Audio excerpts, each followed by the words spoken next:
The Earnestly Speaking podcast is a show that is founded on free-flowing conversation and may at times venture into mature subjects.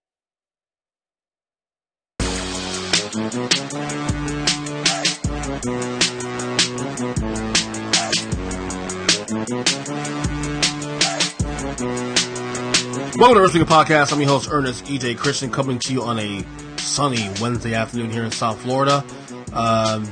Today is going to be a marathon of a podcast because I'll start here with my cold open number one, but we're going to have on, of course, during the game report, Kyle Nash on the show for his weekly appearance. Now that the NFL season's underway, and of course, week two picks with Zach on the back end of the show.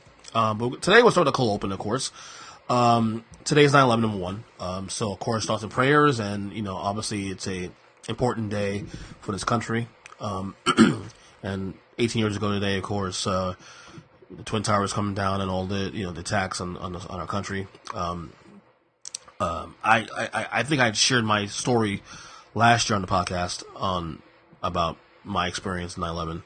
I actually was in New York literally the day before everything happened. I went on the Friday prior, because 9/11 was on a Tuesday. I went to New York to see Michael Jackson's what would be his last concert of his life. He performed at the Garden on September 7th. And then I went to that show, and I almost stayed for the second show. He did the second show on September 10th, and I was going to go to the second show and decided not to. Family things came out last minute. So I flew back to Florida the day before.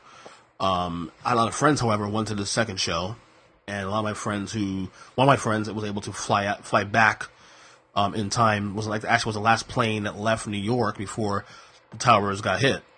But I had a lot of friends also who stayed for the second concert on the 10th, and were stranded, for days. Remember, they shut down airports for about a week, close to a week. So it was one of those things where it was this crazy time. And I was making sure my friends were okay, because obviously the Gardens in Manhattan, the Twin Towers is not too far from there, so they're obviously being impacted and whatever. But again, just reminding, remembering 9/11. It's an insane time. But it's also a time where we, for a moment, it felt that we were all united for a little while. I don't know. Given where we are as a country now today, especially, it's kind of sad. But and it does suck that it takes things, tragic things to happen for us to appreciate what we have and whatnot. But again, we're human. Sometimes we learn through experience, right? So, okay.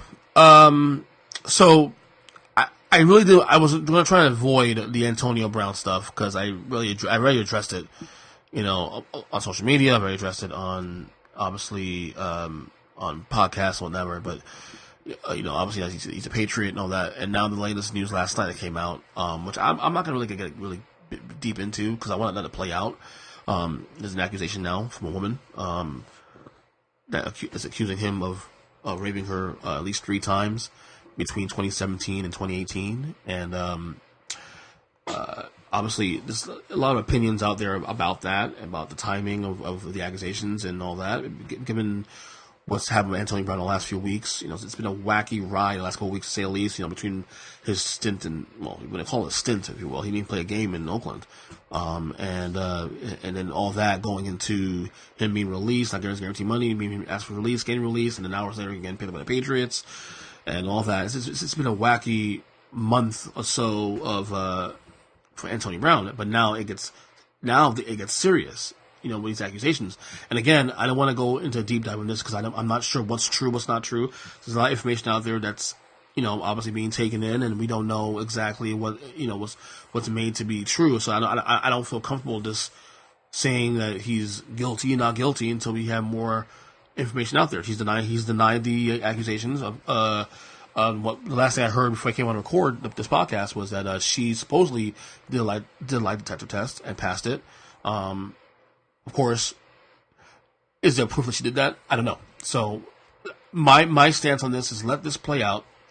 Let's see what happens. Let's see if this is true or not, and then we go from there. I try now these days to be less reactionary to things and just let things play out as it will. So I said the AB drama. Now he did practice today. I just saw a ticker on my phone about an hour ago that Belichick did say that he is practicing today. Not unsure if he's playing on Sunday against Dolphins. I mean, honestly, do you think they need him? Probably not. So, but we'll see what happens there. Also, like as I said, because we're doing this podcast now Wednesday, and schedules change a little bit. A little life update here, with obviously with my personal schedule changing a little bit in the coming weeks. I have had to shift some things that I've done normally the last couple of years, and into like fixing the schedule, whatever. So Wednesday's going to be all, especially for the season now. Football season will be back now. It's going to be all football podcasts, pretty much. I'll do the cold open like I'm doing now. Then I'll have Kyle come in on the second part, and then in the third section will be Zach. So, what I'll do here also too on the Wednesday portion of the podcast, I'll, obviously with the cold open, in addition to some news and stuff, and my opinions on things, I'll give my reaction, also my power rankings for the week, where I do top 10, bottom 5. Now, I do put them out there on social media as well on Tuesdays, after the Monday night games are over, the next morning. But I'll also put it here on the podcast as well too, in part of my cold open. I'll go really quickly through it. The bottom 5 real quick, is pretty, easy. 32, 20-32, of course. The Dolphins at the bottom of the barrel. I mean, they were absolutely god awful, in their game against the Ravens. And I think 0-16 is possible. You go through the schedule, there's not a lot of winnable games there either. I mean, you can't even say the Jets and the Bills are winnable games, because the Jets and Bills are actually much better than the Dolphins are right now. So we can't even use that anymore as a thing. So I have the Dolphins 32-31. The Buccaneers, I thought they were terrible against the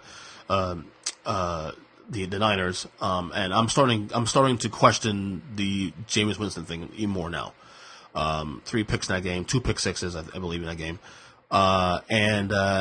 It's one of those things where, I was a little higher on the Bucs than I probably needed to be.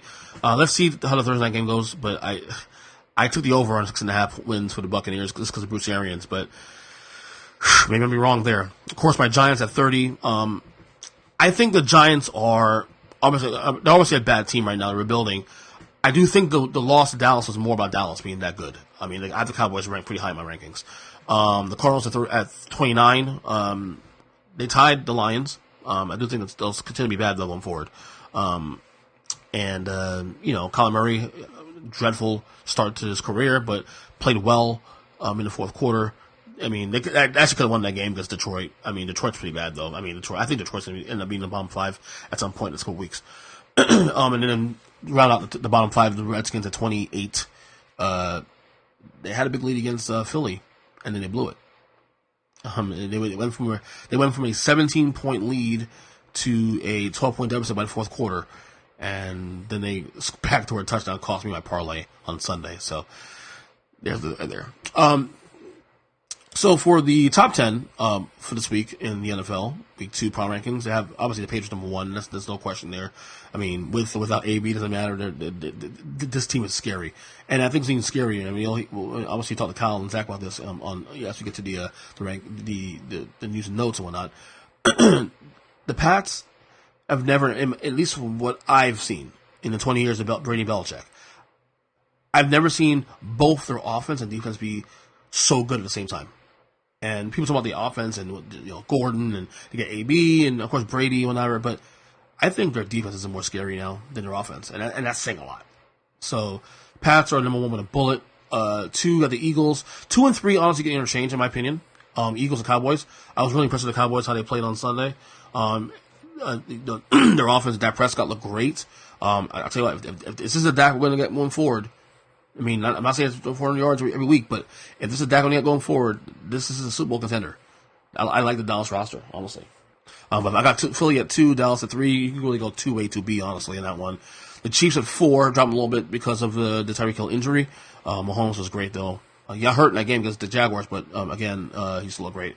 I moved the Saints up to 5 from last week. Again, I still think the Saints missed the playoffs, but that was a good comeback against the Texans on Monday Night Football, honestly. I know I give the Saints fans shit for, being this unnerving the last year. I get how you lost and all that, but what it is. But great performance of the Saints, especially in the fourth quarter against the Texans, a quality team.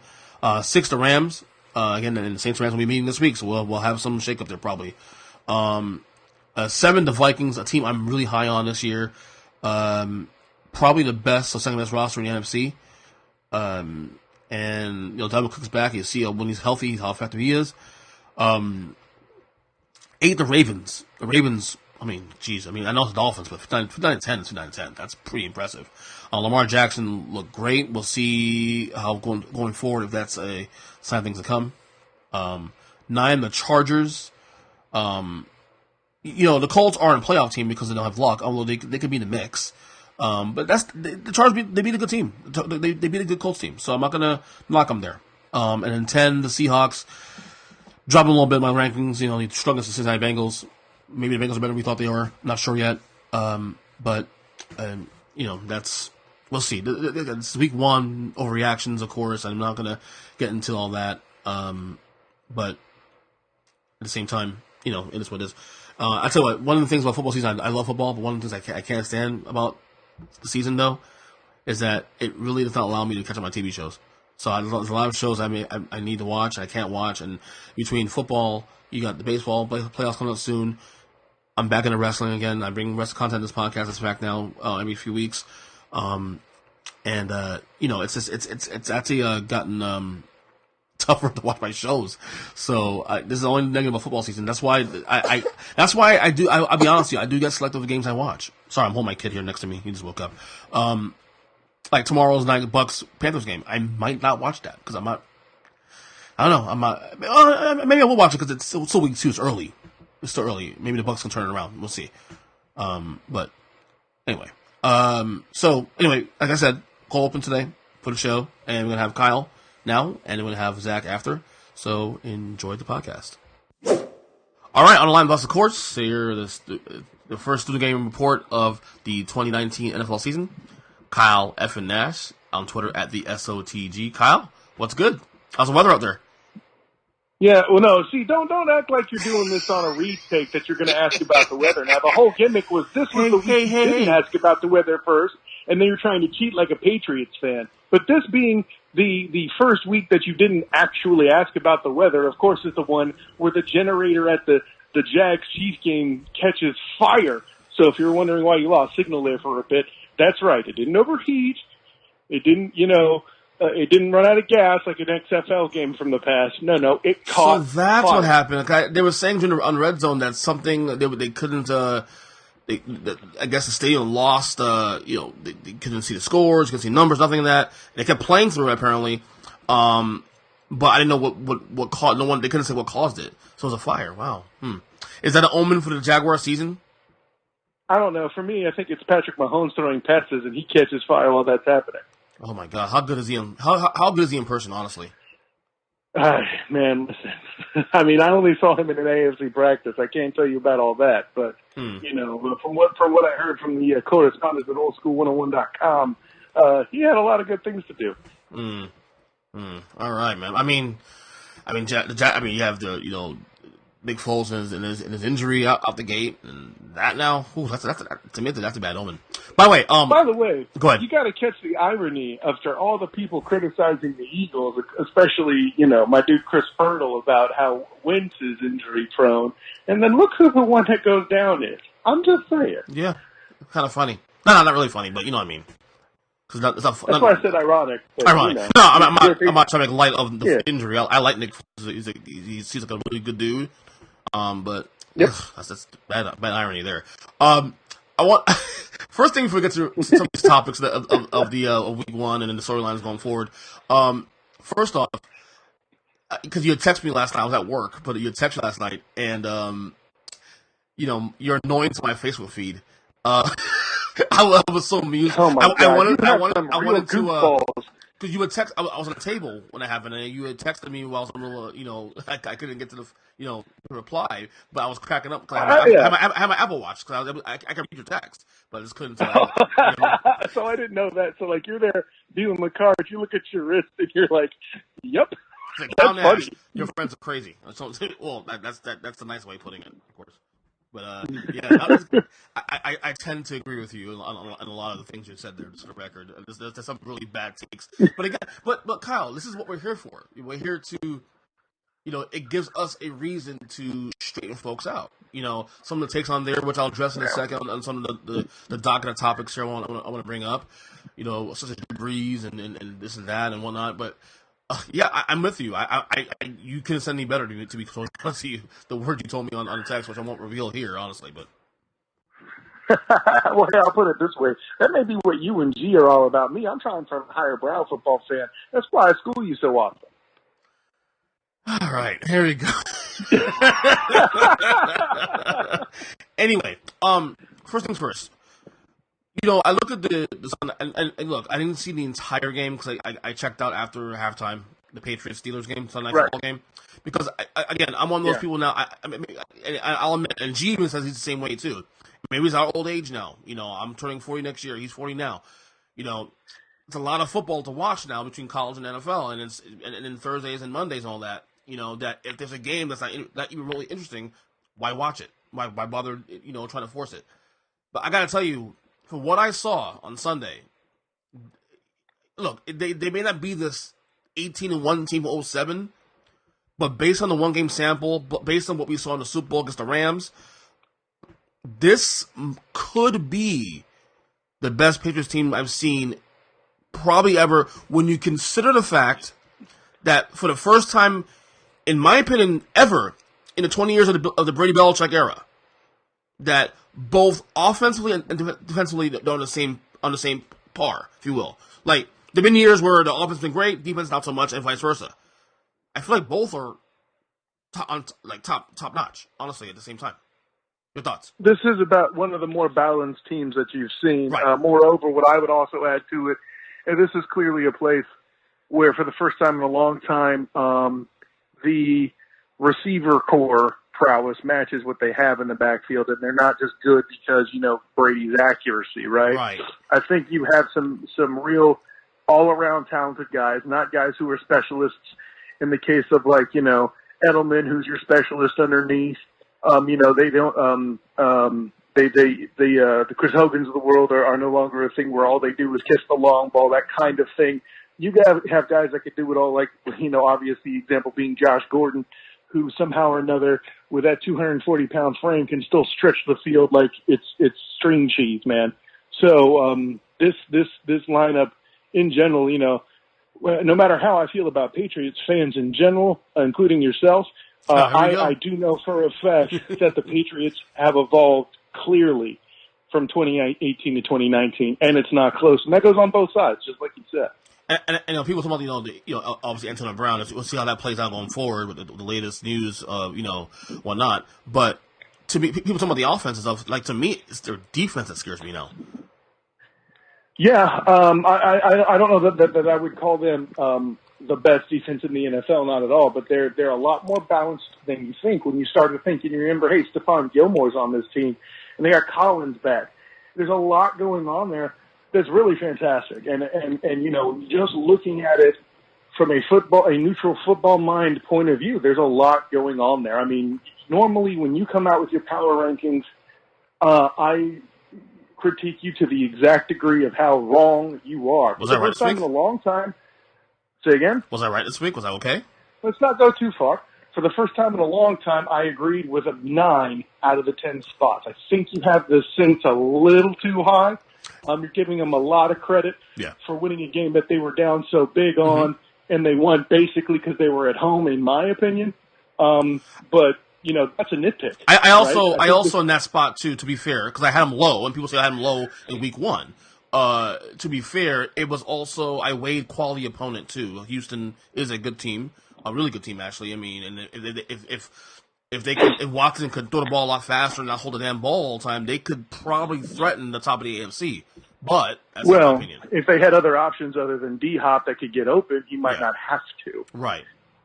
But yeah, look, I think the Saints will miss the playoffs this year. That was not my prediction coming in the year. Now, only one weekend. Obviously, they could have lost the game on Monday. But again, you and I are on the same page with the Saints as well too going forward this year. Yeah, I'm not going to argue with that. Yeah, we're 1 week in, and you tend to always lean a little bit more optimistic than I anyway, and that's all right. No, I do. Right. But I shocked a lot of folks in August, like when I said my two teams that are going to fall back are the Saints and the Bears. Which I guess I think I agreed with you too. Yeah, you did. Yeah, and everybody else gave me shit on social media. I mean, it is what it is. Look. It's sports. Well, I'm glad we're not even talking about the Bears because the fans, you know what you did, Bears fans. Go away. Yeah, exactly. You know what you did. So that being said, you know what? Let's touch on the Saints more than anything else, real quick, because I got into a big argument with a couple of friends at work last week, and they thought I was insane for saying this. Like, I don't think coming into the year, and look, I'm not using. Obviously, he had a great game on Monday night. But again, this is one game. I'm not using his entire career. I'm just using what I saw last year and how Drew Brees tailed off at the quarter part of the season, including the playoffs. So if he played so great, why were they down 17 so early? Right. So my point is that I told, and I'm not even talking about what happened Monday, more than anything else. Right. I was saying, making a case that Drew Brees this season, not last year, last 4 years, this season is not a top 5 quarterback. Am I crazy for saying that? You already know I don't think so. Hell, I had him at number 10. I think some of your Facebook followers who have no idea what a football is, are remembering my take versus yours and accusing you of saying he's only number 10. That's what I said, I believe. So, yeah. At me all you want. The SOTG. Bring it. I never say he wasn't top 10. He might be number 7, number 6 probably. I mean, you said 10. I'm a little higher than that. But, I went through a list, and people were saying, well, we talk about Drew Brees as an 8. I go, yeah, but, okay, so he had this game on Monday. Phenomenal game. This is the issue. Last year, he did the same thing, too.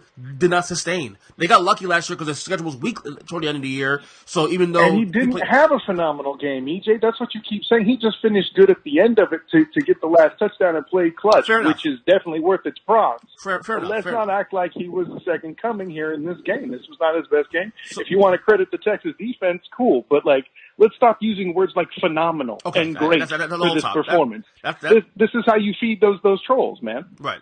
You got a point there. I tend to bring out words and probably I think I tend to make it more than it needs to be. That being said, top 5 quarterbacks in the league this year, coming to the year, you had what?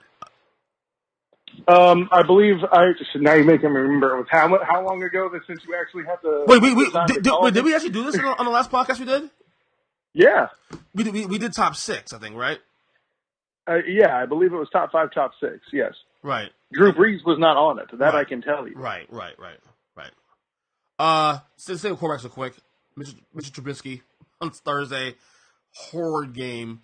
And, it was humbling for Bears fans a little bit because a lot of Bear fans really believe that this team could probably go to the Super Bowl. And to me, I kept saying, you're still an 8-8 team right now out the gate because your defense is that amazing, the best in the league, and it's probably not even close. But that's also a detriment to your quarterback, and now your quarterback out the gate looked like crap. And to me, it's not that Trubisky couldn't get better because you can see the talent there, you can see the potential. Like he'll have flashes of greatness, but that's the problem. It's just flashes. It's not consistent. What was your analysis on Trubisky on Thursday night? Well, for a Wildcat running back, he did a great job. But wait, he's a quarterback. Yeah, that's a problem. I've been saying that for a season and a half, and there's a reason why Matt Nagy won Coach of the Year in 2017. Which, by the way, how quickly the fans turned on him. Oh, the Bears lost because of his play calling. No, Jack Wagons. They lost because that offensive line was used to having a skating party against a weak Packers defense that is no longer so weak. Yeah. He got booed real quick. I mean, look, I'm not saying he is definitely the worst quarterback in the division, not even close. Yes, at me all you want. Matthew Stafford's better than Trubisky. Shut up.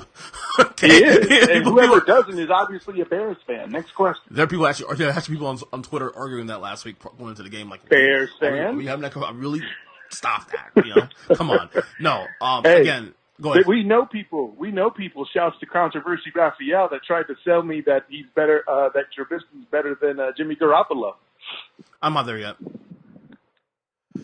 I mean, Garoppolo has shown much more better. I mean, granted, it's only he played 11 games, started 11 games his career, 12 games his career. I guess that hurts him a little more. But I would dare say on an eye test, I would take Garoppolo over Trubisky right now. Of course. And it shouldn't be close. Probably not. Probably. I mean, you might be right there. I'm not going to go on a limb and say that, but you're probably right. But yeah, it's the consistency thing. And this is why people like the Bears fans are saying, oh, man, this and that, the playoffs. Listen, the NFC got better this year, okay? You also got a break last year with the easy schedule, okay? Yeah. So let's stop. Let's also weigh in everything. Let's not be biased here a second, you know what I mean? So, and unless Trubisky improves, man, it's not going to work out. It's not going to work out. And look, it was 10-3, and you guys probably should have lost by more because how many drop interceptions did he throw? Like 2 or 3? I mean, are you really trying to give Aaron Rodgers more ammunition to score? I mean, hey, listen. I have enough analysis with what was. I don't need to talk about how bad it could have been. Let's at least show a little bit of mercy to these Bears fans, man. Because hey, listen, you said it about putting bias down, and fans are fans for a reason. And, right. But as I mentioned all that, I'm proud of you in your ability to put bias aside and actually prop up your Patriots in this particular season when they are truly great. Moving on. Speaking of fans and hype and all that, the Cleveland Browns. We got to go there, man. It's time. We got to go there. So, if I can quickly, shouts to our friend L.A. Broadus. He put out a tweet a while back about how they were selling a big number of T-shirts now this year in record fashion. And I made a response about how those T-shirts, if it all goes wrong, could just end up being kindling for fires by way of the flames of, Cleveland fans who are in effigy. This game would be your first step towards that. Yeah. Basically the same old Browns on Sunday. Now, that being said, I will say this, and maybe you may agree or disagree with this my take on this game. Uh-huh. I feel like that loss and the way they lost might be a good thing. Humbling even, concerning the hype. Oh, absolutely. Because listen, what we need, I agree with you 100%, because listen, we need to know more about the Browns than Hulu shows live sports. And we didn't see that. Right. I like that. Hulu shows live sports. That's good. You're on a roll today, man. I like it. I know. I'm not ready to give up on the Browns just yet. I was one of those. Now, you had them as division winner, didn't you? No, I had them one game short because I did look at their schedule and it is absolutely awful. Granted, I'm thrown off by them losing to the Titans, but at this rate, if the Titans play like that when they play the Steelers later this year, you better bet the Steelers could lose that game in the same fashion. So, this is about the Titans surprising me and rumors of Cameron Wake's demise being dramatically overstated. Yes. A significant mark in his career, and also hit Baker Mayfield for a safety. I guess the baker couldn't get out of the oven. Ooh, so, I like that. Hey, listen, it all can't be school bells. I'm just saying. No, I agree. So, listen, as much as I've been critical of the Browns and the overhyping of things, it's a week. I think the Browns are set to win next week, and then we'll be back to normal with overhyped Browns fans. They play the Jets on Monday Night Football. But that's the worst thing, too, being a Bears fan and a Browns fan this week, is that the hype comes to the year, and then you lose the way you did, and you got to stew in this shit for the next, week. Hey, man, that's life in those fan bases, bro. Yeah. Apparently that's life for teams that wear an orange period right now. I'm just saying. Yeah. Oh, God. You do cover Dolphins for USA Today, Dolphins Wire. I do. It's gonna be a long year for you. I know how content-wise, I know how it's gonna be. I know how you're gonna do this, bro. I mean, oof. Well, first of all, in the hands of a lesser man, that would be a problem. Like, dealing with disruption and that sort of thing is what an aspiring professional does, and I'll overcome it. Because I need something to balance out my writing experience covering UCF for Sports Media Pass. Mm-hmm. Only one game has been lost at Spectrum Stadium while I've been in attendance, and that's with the now defunct Apollos, and that was the last game they played. Right. So I need more practice covering struggling franchises, and the Dolphins have been kind enough to afford me that. I think struggling is to say the least. It's a respectful word, because I mean, if what we saw on Sunday is a sign of things to come, I mean, is 0-16 plausible here? I mean, seriously. I mean, well, of course it's plausible. I'm not going to sit here and blow complete sunshine up your butt. But let's keep two things in mind. A, if you followed anything I did on the Dolphins Live USA Today, you would know that the offensive line is a struggle, and thus means you are essentially going to have a horrible year.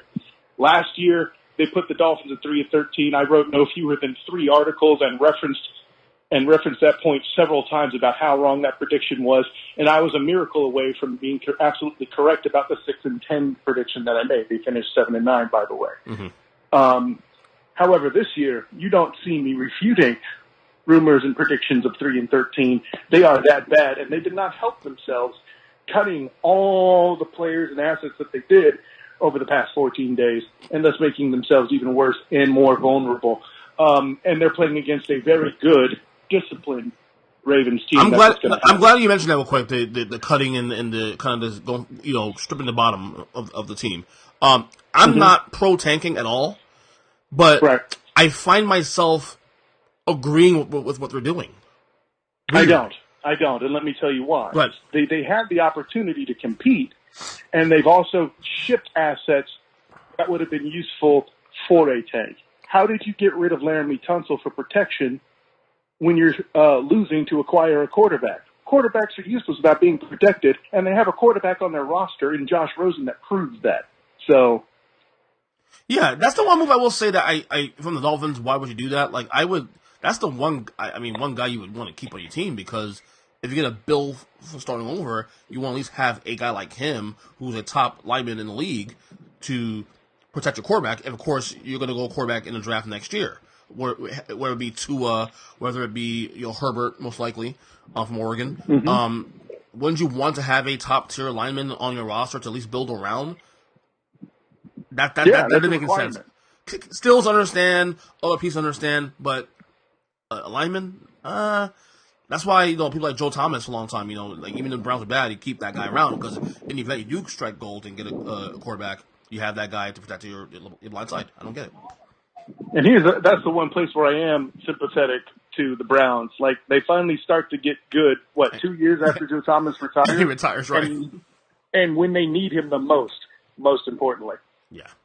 So, anyways. It's going to be a long year, man. It's going to be a long year for the Dolphins. Okay, I forgot to address it on top, actually, but we haven't spoken in about a few weeks. A lot has happened in the Antonio Brown saga, from obviously the unrest with the Raiders, release me, he gets released finally, and then he goes to the Patriots, and now we have the situation now where, as last night, the accusations of rape, which I'm not going to really get much into that. I spoke about it on top of the podcast. I let it play out as it is. But that basically this is just a soap opera of all soap operas. Where are you? Okay, I guess totality wise, let's address the Raiders stuff going to New England now, and if you want to address the accusations, all that. Where are you at with the AB thing? What are your thoughts on everything that's transpired the last couple of weeks? So here's the lead. If AB's behavior in Oakland didn't prove that the Steelers were handling him pretty damn well considering, I don't know what else is. Moreover, can we please kill the conspiracy theory? Oh, Antonio Brown only did that to end up with the Patriots, and there's all this collusion. Stop it. And thank you. Stop it. Listen, I'm all about calling the Patriots out for when they did cheat. This is not one of those times, all right? And I know fans like you have to deal with this crap on a regular basis on Twitter, and it's ridiculous. So this is the thing now. This is the thing. Yeah, it's kind of your fault. You've been leading into it in the offseason. Because one of my good friends, it's funny because like one of my really good friends, who's a diehard Patriots fan, calls me a hater. I'm like, listen to my podcast with me and my friend Kyle, okay, and then you'll be saying something differently. Trust me.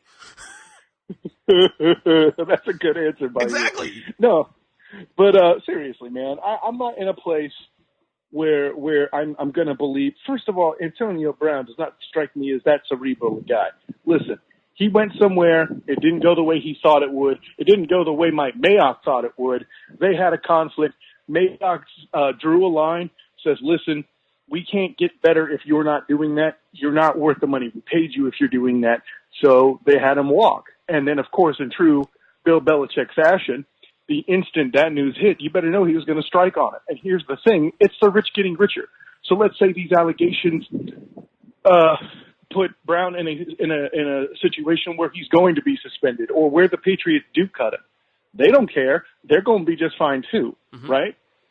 They've already possibly rehabilitated Josh Gordon, for example. So they're going to be all right. Yeah. So basically what you're saying, and I think I'm kind of there with you a little bit to some degree, Mike Tomlin kind of gets exonerated, if you will.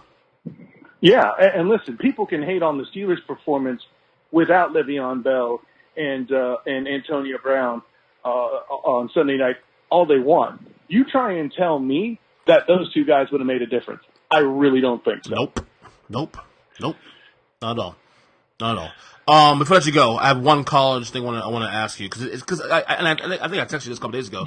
That we're about 2 weeks in, a week 0 in to the season. Obviously I'm watching. I love college football, but it's been bleh for me. Nothing really interesting. Most of the things that have been interesting to me have been negative. Outside LSU, of course, but again, unless you beat Alabama, I don't want to talk to you. You know what I mean? Because again. If you ask me in a vacuum, who's going to go to the national title game and all that, Clemson, Alabama. I mean, I don't see anything else different from that. That's cool, but let me stop you there and add this one thing. Go ahead. If LSU continues to ball out like that, you might see a year where you see two SEC teams in the top 4 once more. Oh, I think it's very viable the fact that happened. I mean, Auburn, I think, did it a couple years ago. No, I'm not here to say it's a first. I'm saying this is a year where it does. Right. And I'm with you. But again, like I said, it's pretty much chalk, mostly negative.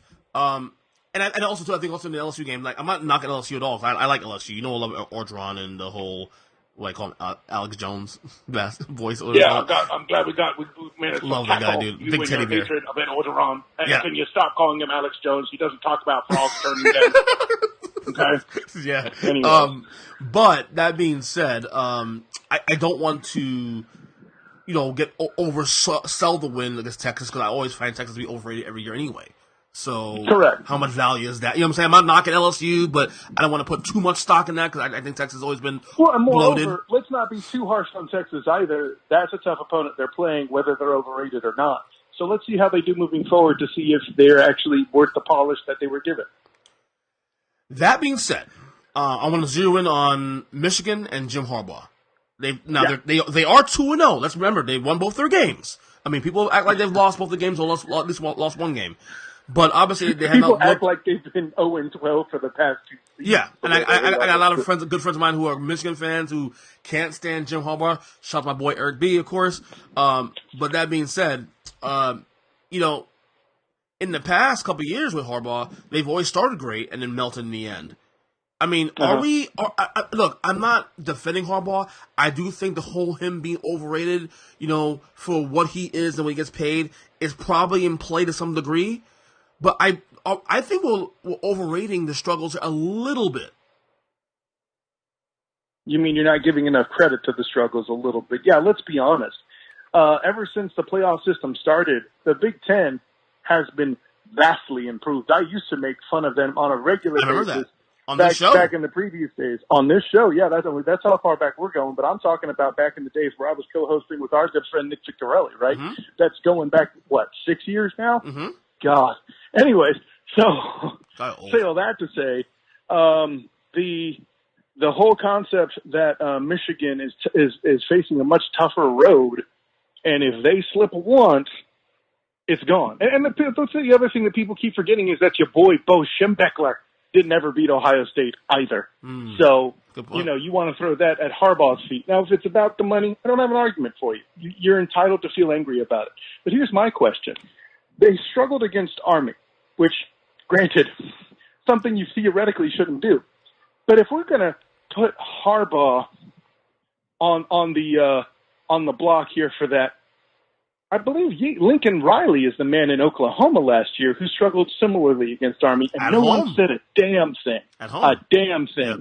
Ernest Julius Christian, nothing. So where the hell is that? I'm still hearing Lincoln Riley's a genius, and he struggled the same way. Oh, absolutely. If you do the poll of coach right now, if people tell you who that's coach in football right now, they'll say Saban and Dabo Swinney. Guaranteed number 3 is probably going to be Lincoln Riley. Absolutely. Absolutely. And that's adorable. But at the end of the day, I think the people who are talking about fire Harbaugh, this, that, and the other thing, you're going to improve on Jim Harbaugh as a coach? Really? You're going to find better? Because last I heard, Saban wasn't going to go there. Dabo Swinney's not leaving. And Lincoln Riley seems pretty damn happy in Oklahoma. And if he does leave, it'll be for the pros, not for Michigan. Right. And the reason why I'm bothered by some of the talk to some degree is that it's really annoying for Harbaugh, because if they had beaten Army in a blowout, all you'd be saying is, well, you're supposed to do that, so beat Ohio State first, then talk. So it's a no-win. Yeah, exactly. But, I mean, that's life in college football, too. So, hey, listen, you want to talk about a team hitting their head against the brick wall, I cover UCF for Christ's sake. I know the plight. Right. So, like I said, obviously, they're 2-0. They're still a top 10 team, and we judge Harbaugh anyway, and rightfully so. You should be judged by the Ohio States, the Penn States, the Wisconsins, and beyond. Right. So. Yeah, no one talks about Wisconsin's schedule, but I digress. Yep, you do. Anyway, Kyle, that was fun. As always, every week. We'll do something Wednesday. Anything want to plug? Well, first of all, man, hey, listen, check out my weekly episode of Night Class, brought to you by sportsmediafast.com. You'll hear that on SoundCloud. It's where I try to feature the other side as well as UCF, going into every UCF football game. Some writers out there who are alleged professionals don't answer emails or phone calls, so I can only get as many guests as I can looking at you, Stanford base. What? And then, so next week I'm in talks with somebody to talk about, obviously, the UCF Pitt game that'll be on the road for the following week. We record on Monday night, so that explains that. But then I'll be dropping my preview on sportsmediapass.com tomorrow, Thursday. And then check out my works on the Dolphins Wire of USA Today, where I give you storylines going into every Dolphins game other than, they suck. But I promise you, I'll bring you more intelligent analysis than that. I can definitely promise you that much. And then, of course, check me out on Default Assault, and, of course, on Captain and Company with oldschool101.com. Good times all the way around there. Could be big things brewing there. I'll go ahead and tease it that way, especially if you happen to be in the Orlando area.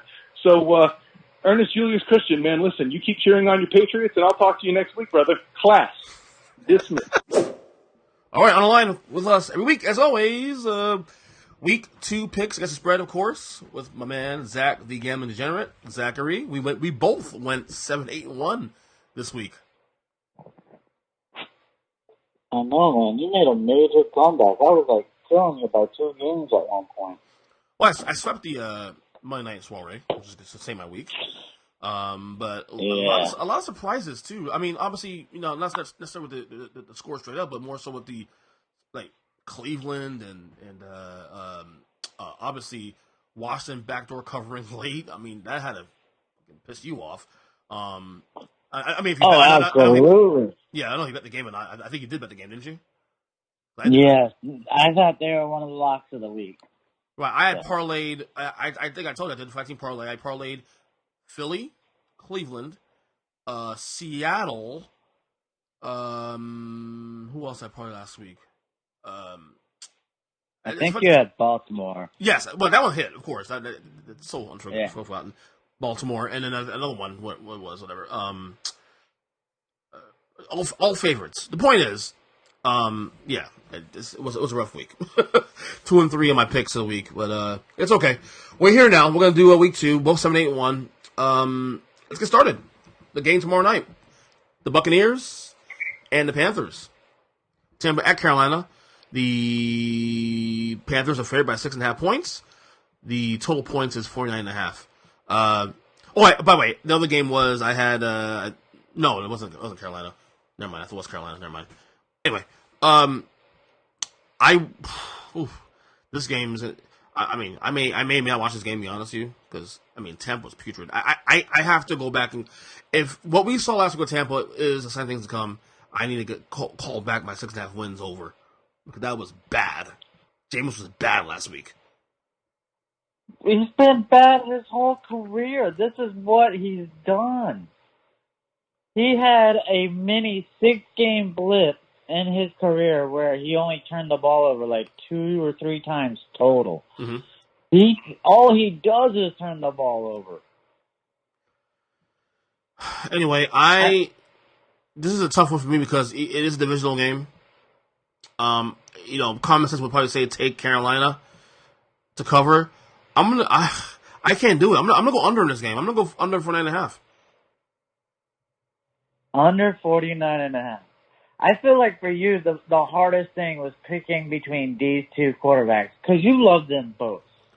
Like, I love Cam more. Well, no, I love Cam more. But everything they do and just love them. Well, I may be off the Winston bandwagon by the middle of the season, so we'll see. But I went under in this game. What'd you do? Me? I'm taking Carolina. I figure at home, a short week, the better team, they should have no problem covering the 6.5. I feel like I'm giving Tampa Bay more credit by not saying Carolina. I don't know. Maybe I'm just being bullish on it. Because you love Jameis. Well, what school do you go to? That's national championship. There's something there for.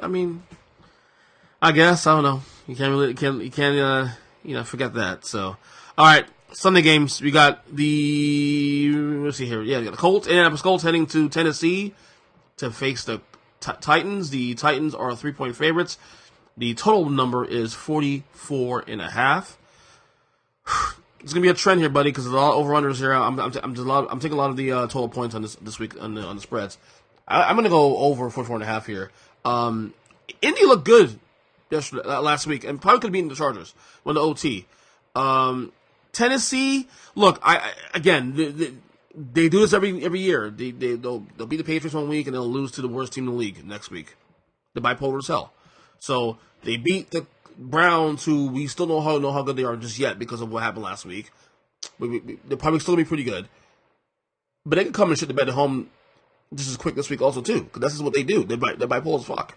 So, because of that, I'm going to take the over 44.5. I was there with you. I don't know. If it was 2.5, I could probably take Tennessee. But it being a hard 3, I'm basically either playing for a push or it's got to be a touchdown. So, unlike you thinking it's going to be high scoring, I'm going to take the under. Whoa. Yes. I think Cleveland has a better offense than Indianapolis, and so I would expect Tennessee's defense to shut down Indy. Okay. All right. Next game here, we have the LA Chargers heading to Detroit to face the Lions. The Lions had a tie last week, but it's like a loss. Let's be real. That's a loss for the Lions, blowing that lead the way they did. The Chargers are 2.5-point favorites. The over-under number here is 48 points. I'm taking the Chargers. I don't think Detroit's any good. I agree. I think Patricia sucks as a coach. I think he might be fired at the end of this year.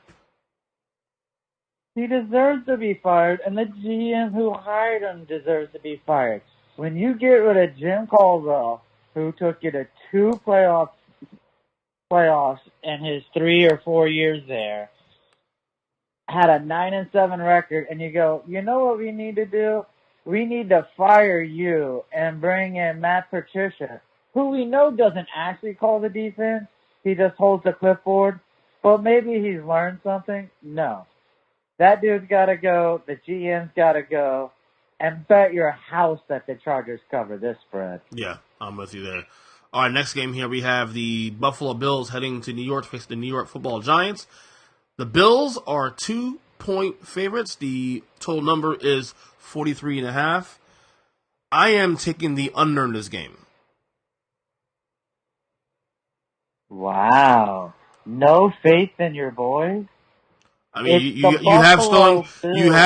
also have Sterling Shepard in concussion protocol. He may not even play his game. Wait, who's in concussion protocol? Sterling Shepard, receiver. Who cares about him? I thought you had the greatest running back. Oy vey. I'm going under. What do you got? I'm taking your Giants. It's the Buffalo Bills. And if you're expected to win a couple games this season, this is one of them. I mean, it's a winnable game. I mean, I don't know. I mean, how did you feel about Josh Allen last week against the Jets in that fourth quarter? Well, initially I wanted to take the Bills, but then I chickened out and went with the Jets, so that really pissed me off looking 2020 at it. Mm-hmm. All but right. Again, when you did the over-unders, you're telling me you didn't chalk this one up as a win? No, I'm not. I don't have a lot of faith in my team these days, to be honest with you. Now, obviously, Dallas is much better than people give him credit for. I think Dallas is a Super Bowl contender. In fact, my power rankings reflected that this week. But Buffalo is one of those teams that they're one of those 8-8-ish teams, I think, that can hang around, and they're clear better than the Giants, obviously. And then when you consider, like what I just told you about Shepard being on protocol, and Eli, he's so bad, dude. I love him to death, man. But it's time. It's time.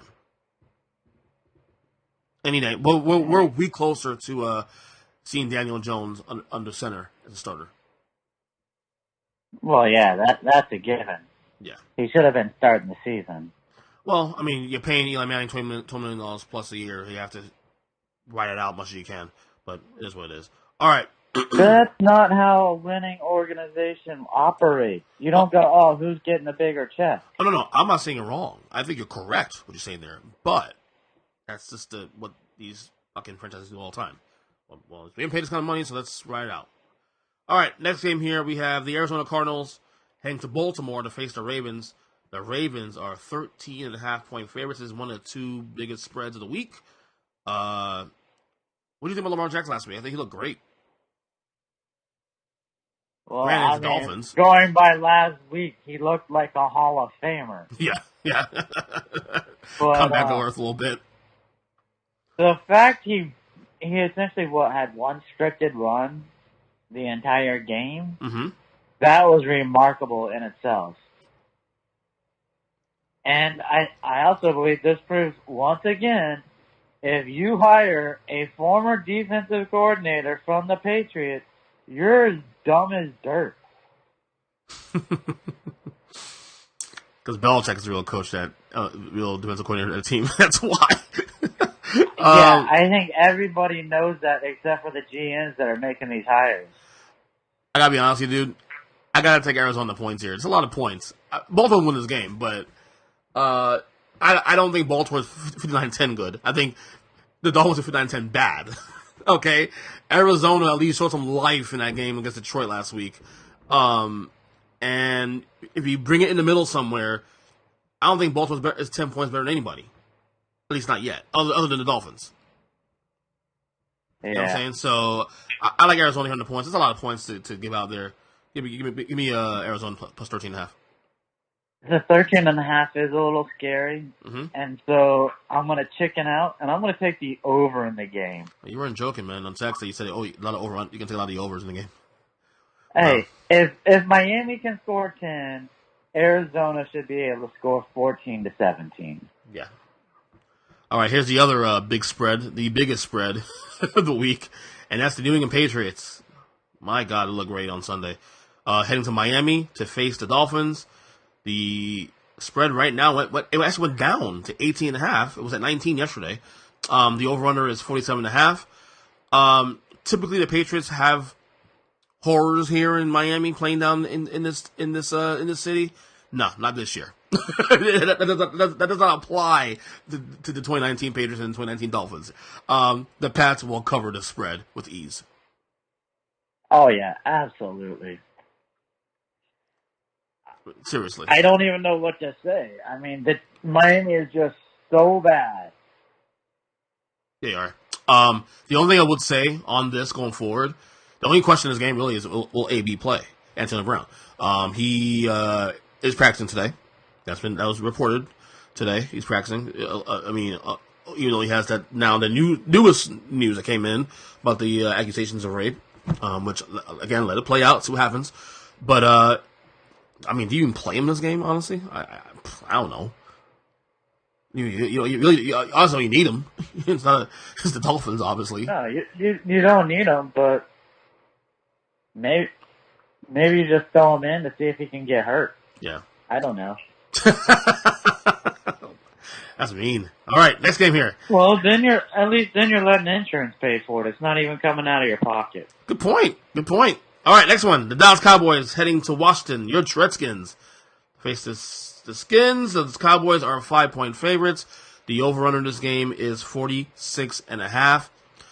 I gotta be honest with you, buddy. I am really big on the Cowboys this year. My rankings at number 3, and honestly, they could be number 2. And you could interchange 2 and 3, Philly and Dallas, in my power rankings this week. Honestly, I'm so big on the Cowboys that I'm taking them to cover this game in Washington at 5 points. Okay, if you're gonna keep going back to your power rankings, we got issues if you're gonna put both the Eagles and the Cowboys ahead of the Chiefs. Neither one of those teams would be able to beat the Chiefs. The only reason I put them there, and I knew you were going to say that, the Tyreek Hill injury, whatnot. That's all. It's a big injury. Yeah. Other than that, I don't think either one could beat Green Bay, okay? What? And you don't even have Green Bay in your top 10. Whoa. You're saying the Packers are better than the Cowboys and the Eagles? Yeah. Get the fuck out of here, bro. No way. Defense? Oh, yes. Oh, yes. No. Who did the Cowboys and the Eagles play in week 1? Okay, I get it, but it's, oh my God. All right. Yeah. All right, you going Skins here? Or you going over? Are you going under? No, I'm taking the Cowboys. Smart guy. There you go. See, our race for the number 1 pick continues this week.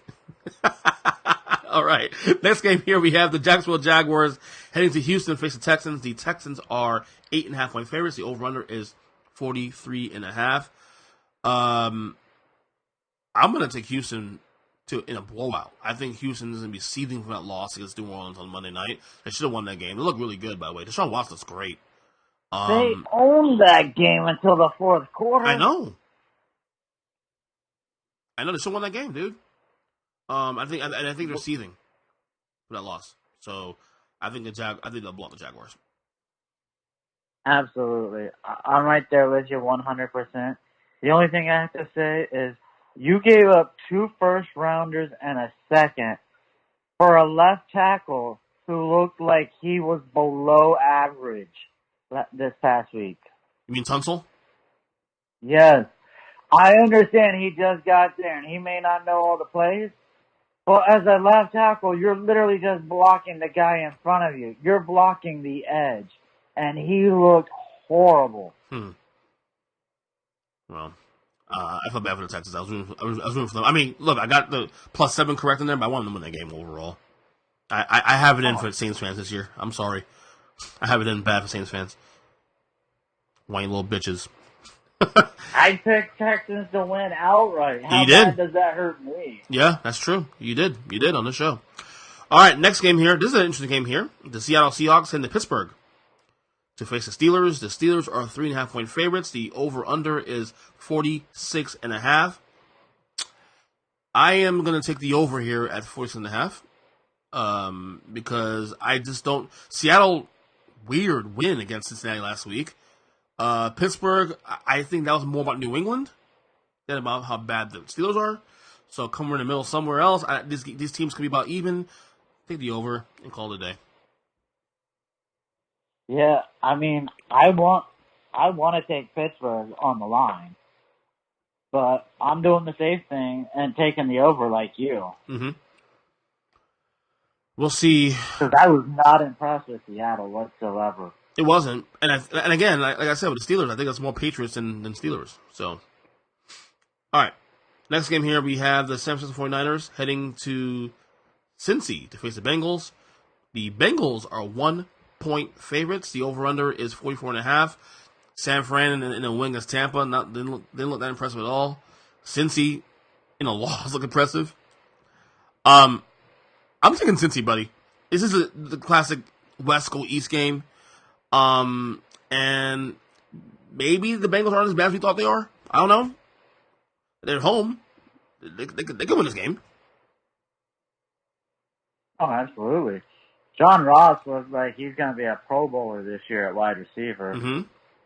Maybe Seattle has no corners anymore. I don't know. But give me Cincy. I had picked Cincy to win this game when I did their over-under, so this is what I'm going to go with. I'm going to stick with Cincy. It's a low line. I think I should be able to have them win by 3. Yeah. Okay. Next game here. This is an interesting game here for the week. You were saying, by the way, last week that week 2 may have shitty games, and they do, but it's actually some good matchups here in week 2. The Vikings heading to Green Bay to face the Packers. The Packers right now are 3-point favorites. The over/under is 44.5. I'm big on Minnesota here, buddy. I'm taking Minnesota to win this game outright. +3. Okay. I'm going to help you out. Minnesota's not going to win. I don't have the balls to take Green Bay to cover. They should be able to. But to prove my point about how good Green Bay's defense is, I'm taking the under in this game as well. Whoa. At 44.5. So you going with the under, right? Yes. I love Minnesota's roster. Dalvin Cook looked great last week. There's enough security. Look, and I know you don't like Kirk Cousins, and it's viable. Your dislike from him is viable. But there's more enough security from around him to not fuck this up. Across the board. Who do you say is the most talented quarterback ever? Aaron Rodgers. Of course. Come on now, man. And yet you constantly disrespect him and his team. I don't get it. I don't know. The Packers, let's see. They're one of those teams that I want to put in my top 10, but I want to see more. I'm a little more bully. Unbelievable linebacking core. They got great young corners. I mean, their only issue is maybe their defensive line. I know the Bears at the top have the best defense in football, so I want to use. I don't want to go against that, but the offense didn't look very sharp last week either. So I want to see if maybe it was more about the Bears' defense being so damn good, which we know they are. Let's see this week and next couple weeks, see if the offense really is back to where it needs to be, and then maybe go top 10. All right. So, all right. You ride Minnesota there, buddy. I'm big on it. Dude, I got them in the MC title game this year. That's what I had. So, all right. And by the way, they blew out Atlanta, too. A team that people, well, I don't know. You actually had the under on Atlanta this year, so you were not big on Atlanta, actually. But all right. No. All right, 4 o'clock games. We only got 3 this week. That sucks. Kansas City Chiefs heading to Oakland to face the Raiders. The Chiefs are currently 8-point favorites. The over-under is 52.5. I'll be honest with you, buddy. I was kind of. I mean, I know there was a lot of emotion in that game because of the AB stuff with the Raiders and how to beat Denver. But I was impressed. I was really impressed. To be honest with you, I'm taking Oakland on the points here. Chiefs will probably win this game, but I like the Oakland the points +8 at home. The only thing that scares me is that it's 8. If there was 7, I'd be willing to gamble with just getting a point. I would say the same thing too. If it's 7 or less, absolutely take KC. But it's 8 points, give me the Raiders. Yeah. So I can't take the Raiders because in my heart and in my brain, they still both say take Kansas City. So I'm going to do a cop-out, and I'll take the over in the game. Another over. Wow. Over 52, baby. All right. How about this game here? And not getting up. Maybe it's just me being in my little bubble right now the last couple of days, but not a lot of pump in this game right now. The Saints and the Rams, the rematch. In LA this time. The Rams are 3-point favorites. Over under at 53. And I have 53.5 actually. I'm gonna go on the over in this game. On the over. If you remember the game last year, not the title game, but the one in New Orleans. Yeah. Was it week 8, week 9, whatever it was? Yeah. What was it, like 70 points or something? Yeah, something like that. Yeah. So the 53 points is very generous. To be honest with you, I'm going over. And I'm again right there with you with another over. Mm-hmm. Not a lot of pub in this game though, but this is a big game. This is a big game for the Rams. Big game for the Rams. I mean, I know the Saints want to prove it. They're better and all that. What happened last year, the referees. I'm just so dumb. The Saints and their fans, dude. Enough already, man. Seriously, give me the Rams. Give me over, but hopefully the Rams win this game too. All right. The one thing with the Rams though is if Gurley only gets like 7-8 meaningful snaps before garbage time, there must be something seriously wrong with his knee. Oh yeah. We already assumed that, don't we? Like, it's an issue, a major issue. We already assumed that now. I'm there. And here's another reason why I would have never signed Elliott to that massive contract. That's a good point. All right. Third 4:00 game, of course, is the Bears heading to Denver to face the Broncos. The Bears right now are 2.5-point favorites. The over/under is 40.5. I'm going to shock you here. I'm taking the Broncos. You are the most disrespectful person I know. Give me Chicago. Give me 2.5. You know what? Still win by a touchdown. Is this your lock of the week? Yes. No, it's actually not. New England's the lock of the week. 18.5, 19 points. I don't care. Make it 21. Yeah. Watch Belichick call off the Wolves at the first quarter, and the game comes a little closer. No, I'm joking.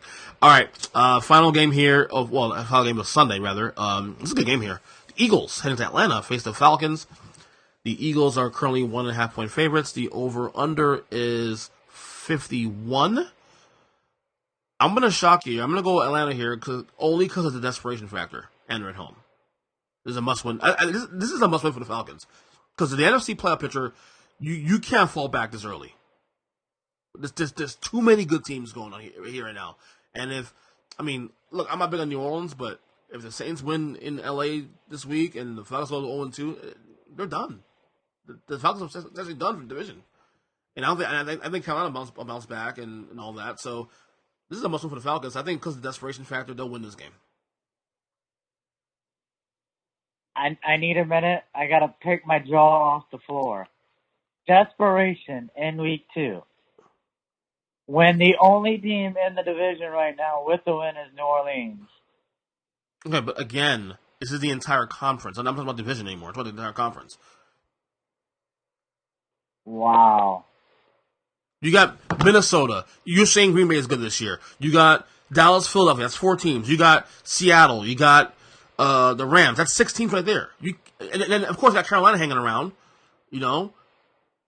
Oh, my God. Chicago. Okay, that's 8 teams. I mean, come on, dude. You got to move off of Carolina, buddy. But I'm taking Philly. I think Philly crushes them. On the road? Yes. It's an 8:30 game. It's not like they're playing at 1 o'clock on the road. My son has woke up, by the way. All right, last game here. Monday Night Football. The Browns, can they bounce back? We'll see. They are 2.5-point favorites at home against the New York Football. No, actually, no, they're going to New York. I'm sorry. They're going to the Jets. Browns, 2.5-point favorites. Over-under 46 points. I am taking the Browns to bounce back. What you got? I'll take the Browns to bounce back. I'll be happy to see a New York team lose back-to-back games in New York. I mean, that's music to my ears, personally. I mean, you imagine the mutiny if the Browns, all the hype? Hold on, I got my kid here. Hold on. All right, I'm sorry. Just woke up. If the Browns, all the hype they had, start 0-2, oh my God. And losing the two teams that they should be better than, the Titans and the Jets. Just saying. I don't condone Seth, but if I'm a DB on the Jets and I'm a rookie player, I'm snatching that watch off of OBJ. Yep. Remember, that's a volatile locker room too, though. That's a locker room that can get pretty loud pretty quickly with Beckham and Mayfield and a couple of guys there. So 0-2 may not. Oh yeah. Okay. I'm gonna do it here again. Must win for the Browns. As far as the coach is concerned, I think it's a must win. Yep. Mm-hmm. As far as the personality of that team, I'm not sure how many people really care about winning on that team. Whoa. That's a I think they win take. because of talent. I don't think they win because they care to win. That's a bold hot take, buddy. I'm not sure how that makes sense, but it's one of those you win because you have you win because you have the talent, not the heart. Right. All right, before we let you go, let's do our FSU minute real quick. The Noles escaped with their lives last week. What the hell they play again? Was it UT? Louisiana Monroe? What the fucking... The good news with the Noles is this. They can score points. That's a good thing. Early. I've never seen a team take their foot off the gas the way in which Florida State does it. It's either that or they do not know how to make second half adjustments whatsoever. Yeah, that's very clear. I mean, because they could be easily 2-0 also, too. Based on, these big leads. But again, football is a 60-minute sport. So, I don't know. Again, I'm not... I think we got to get used to this idea that the Noles are not a top-tier school right now. And it has not been for a couple of years now. So... maybe dampening expectations every week, maybe a lot easier. I think you've done that a little more than I have. I'm a little more, I guess, optimistic about the Noles week to week sometimes when I shouldn't be. I guess last year was the first time I got knocked on my ass. Obviously, first time I've ever seen the Noles not make a bowl game anyway. So I guess that's really the one thing I will say that I have to adjust is my expectations every week. But, I don't know. All right, I'll give you my one piece of optimistic FSU stuff. Go ahead. University of Miami lost 2 games. Yes. That's it. That's all I got. Can I argue, though? I'm not saying that's not a good thing because us being Noles fans. But they lost to Florida, who's a top 10 school, and Carolina's a good school. It's a good team. They're solid. I thought you wanted me to be optimistic about our school. I guess you're right. We play Virginia this week, in Virginia. Any chance of us win that game? And Virginia is 6.5-point favorites. It's a 7:30 game, too. No, I think we lose the game in the fourth quarter. Basically, same old, basically. Yeah. Zach, man. Until I see different, I'm just gonna go with what they're telling me. All right. And your mortgage bet will be is the Patriots game this week, right? Yes. Okay. Absolutely. All right, Zach. That's our picks of the week. I guess we'll see if we can get some separation this week because right now you and I are both in the same boat, 7, 8, and 1. What was your What was your tie? My tie was that stupid fucking Carolina. Oh, you and I both. Okay, yeah, we both had. I had the other way. I should have a 2-game lead on you. But you don't. So, chill. All right, Zach. We'll talk next week. All right, man. Be good. You got it, brother. Later.